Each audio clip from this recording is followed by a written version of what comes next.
जय श्री राम भैया लोग। हम उठ गए हैं अभी अभी उठ के देखा ये बिस्कुट खाते हैं भैया। देखा ये मैरी गोल्ड है। भैया एगो कहावत है, जिंदगी झंड बा फिर भी घमंड बा, पर हमारा एकदम घमंड ना बा लोगन। का बोलबा भैया लोग, आदमी के नज़र में हम पूरा घमंड में हई, पर हमारे एकदम घमंड ना है भाई लोग। ई मत सोचिए लोग कि हम घमंड में तो चूर के घूरत हई।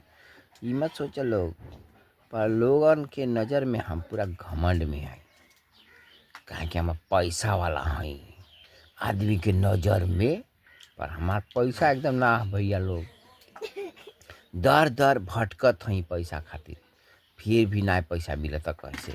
इतना आदमी हमसे कर्जा ले ले हमस देत ना हमस भैया।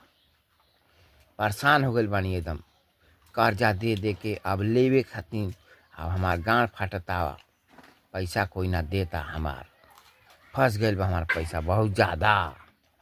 ठीक बा भैया लोग, तो हम लोगन का पैसा है तो सरिया सरिया के अपन तकिया के नीचे ढुका के रखिया लोग, पर के दिया लोग मत।